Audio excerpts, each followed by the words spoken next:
bonsoir chers internautes. Bienvenue sur SoFoot, l'émission où nous analysons et critiquons le sport, en particulier le football, de fond en comble. Ce soir, je suis accompagné de M. Pascal. Bonsoir. Bonsoir Conrad. Bonsoir chers internautes. Nous allons parler de Chelsea qui a fait un arrêt durant la semaine pour débarquer Thomas Tuchel et embarquer Graham Potter. Qu'est-ce qui n'a pas marché? Je pense que depuis le début de cette saison, Chelsea a eu des performances en dents de scie et ça n'allait toujours pas. Je pense que le déclic est finalement venu de cette défaite-là contre Dynamo Zagreb en Ligue des Champions. Donc, les décideurs, le nouveau propriétaire de Chelsea a demandé ou a voulu que Thomas Tuchel ne continue plus en tant que chef de l'encadrement technique de cette équipe. Et c'est l'ancien entraîneur de Brighton, Potter, Graham, qui va diriger maintenant ce staff technique-là. Il a signé pour une durée de 5 ans. Il faut rappeler que Tuchel est le dernier entraîneur en date à avoir rapporté la Ligue des Champions avec Chelsea. Est-ce une bonne idée en réalité d'avoir débarqué cet entraîneur? Il ne fallait pas attendre, il ne fallait pas lui donner du temps pour que les nouvelles recrues puissent parce qu'on peut noter que Timo Werner et puis Lukaku ont quitté le club et puis d'autres joueurs. On a eu l'arrivée de Lukaku. Il y a le gardien de but sénégalais qui n'est plus performant. Est-ce la faute de Tuchel? Dans le football, c'est l'entraîneur qui est jugé toujours au premier plan avant qu'on ne parle des joueurs. Donc, je pense que pour moi, c'est pas une mauvaise décision. Chelsea, déjà, depuis la saison passée, dégringolait déjà beaucoup. Et à un moment donné, même tout le monde sentait déjà le limogeage de Tuchel la saison passée. Mais pratiquement, il a eu le temps de finir la saison. Il a eu le temps de faire une pré-saison. Il a eu également le temps de pouvoir faire des recrues. Et jusque-là, si ça ne donne toujours pas. Vous savez, le football, c'est les résultats. On a vu Mauricio Pochettino, des entraîneurs qui ont réalisé de grandes choses avec les clubs. Quand vous enchaînez 2 à 3 défaites, on oublie tout ce que vous avez fait par le passé. Comme on le dit souvent, le football, c'est le métier le plus ingrat du monde. Alors, Graham Potter, qui est arrivé sur le banc qui arrivera dans les heures prochainement, forcément sur le banc de Chelsea, pensez-vous qu'il va y arriver? Avec déjà Chelsea qui est sous perfusion, je vais le dire, Kanté ne se porte pas bien, donc le milieu défensif n'est pas en bonne santé. Le gardien de but qui ne répond pas, qui encaisse des buts sur des buts à chaque match. Et l'attaque qui n'est pas en bonne santé. Certes, Aubameyang est venu, mais il n'a pas encore fait ses preuves. Je pense qu'il va trouver le moyen idéal, le discours convenable pour pouvoir galvaniser sa troupe. Vous savez, quand vous avez du sang neuf, quand je parle du sang neuf, je ne parle pas du joueur, je veux parler de l'entraîneur. Et peut-être il aura certainement son staff technique. Quand vous avez ces nouveaux éléments qui arrivent dans un club, le discours change, les motivations ne sont plus les mêmes. Il y a quelque chose quand même qui change. Et cela peut donner envie, cela peut donner une nouvelle renaissance à Chelsea. Vous vous rappelez de comment Mauricio Pochettino a quitté Tottenham qui ne valait plus rien du tout. Et avec l'arrivée de Conte, Tottenham dont tout le monde avait déjà prédit le déclin de ce club avec Antonio Conte, tout a été remis sur les rails. Donc le discours du nouveau coach, sa technique et tout, la manière dont il aborde les joueurs et tout ça va changer, le feeling va peut-être changer. Nous allons retrouver Chelsea des heures de gloire. Oui, Tottenham dont vous parlez tout à l'heure, qui a remporté son match de Ligue des Champions hier face à Marseille, avec un doublé de Richarlison. Et Chelsea qui a eu une mauvaise défaite face au Dynamo Zagreb, un club croate. Je crois que c'était la goutte d'eau qui a fait déborder les vases. Justement. Et aussi, on a appris dans la presse aujourd'hui qu'il y a eu aussi quelques soucis liés à la vie privée de Tuchel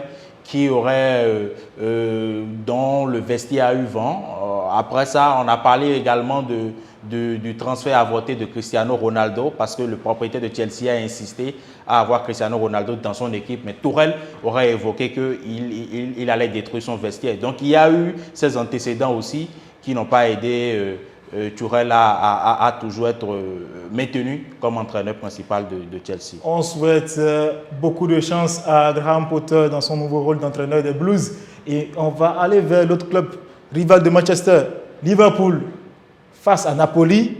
Une vraie déroute.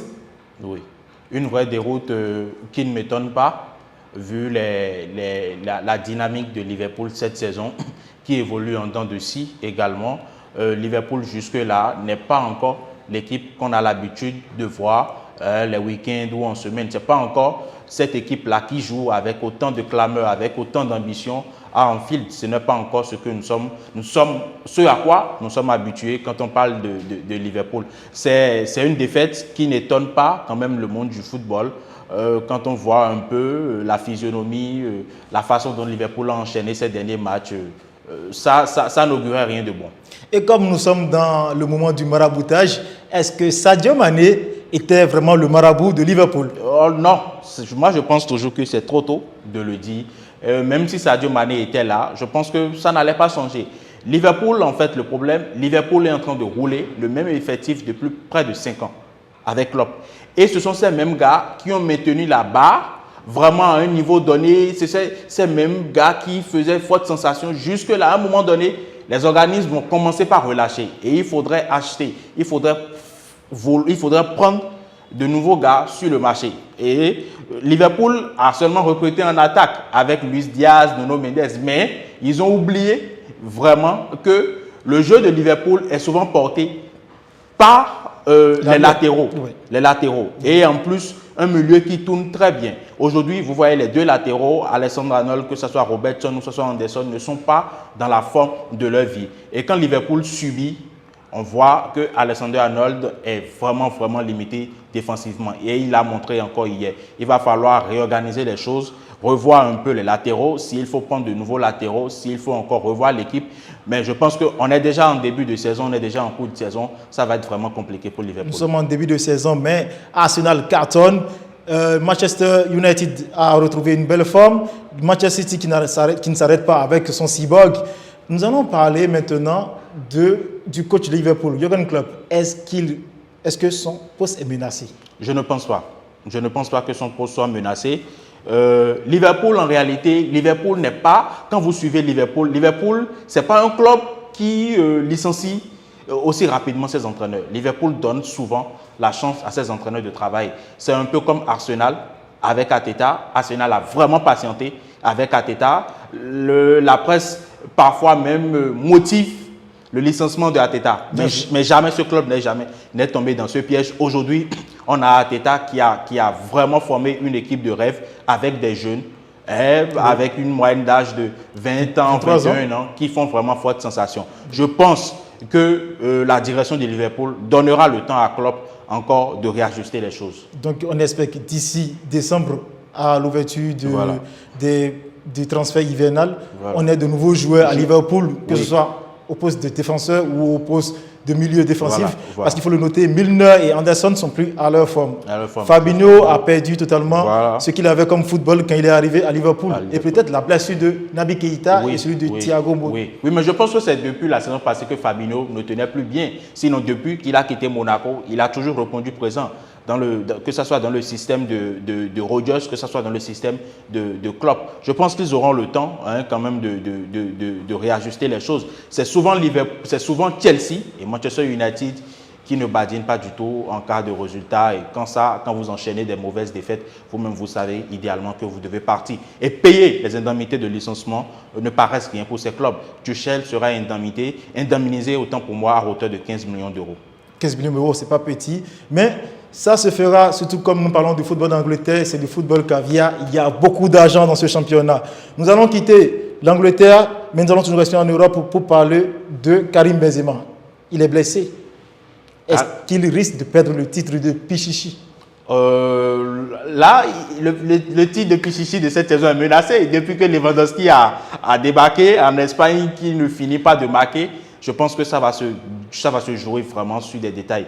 Et la probabilité est très faible, je vous l'assure, la probabilité est très faible que Benzema finisse Pichichi cette saison. Il a fallu que Messi quitte, il a fallu que Ronaldo quitte, il a fallu que beaucoup d'attaquants peut-être quittent l'Espagne avant que Benzema ne se lise comme Pichichi. Et avec le retour de Lewandowski, cela ne fera pas du tout ses affaires. Lewandowski, c'est un buteur né, Lewandowski, c'est un renard de surface, Lewandowski sait parfaitement où se placer, où mettre le ballon. Bayern Munich, FC Barcelone, c'est le match à suivre la semaine prochaine. Nous quittons l'Europe pour l'Afrique, et précisément le Bénin. Les Buffs du Borgou qui affronteront Kaloun FC demain pour la phase éliminatoire de la Ligue des champions africaine. Oui.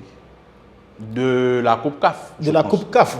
À votre avis, à quoi on peut attendre comme résultat? Est-ce que les Buffles vont rayonner et porter le drapeau béninois en haut, ou ils vont s'arrêter juste à Parakou?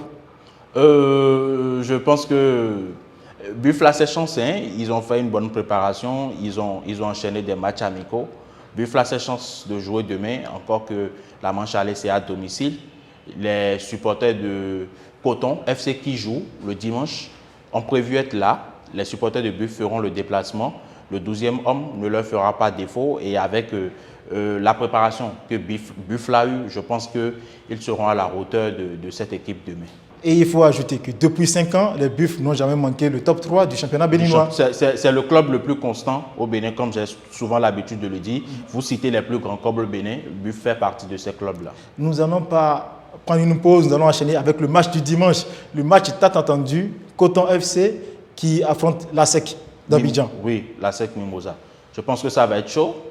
La SEC Mimosa, la SEC Mimosa a vendu ses cadres, mais je pense qu'il leur reste une pépinière là qui va jouer contre Coton dimanche. Coton également s'est préparé. Coton a voyagé pour le Burkina. Ils ont enchaîné des matchs amicaux un peu partout. Ils ont joué avec des clubs nigériens. Coton a vraiment fait une bonne préparation.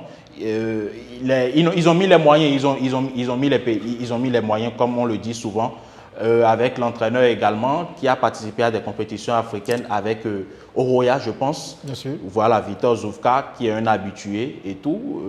Donc, on aura aussi un match très plaisant le dimanche. C'est la fin de cette émission. Bientôt le retour du championnat béninois. En attendant, on se dit à très bientôt.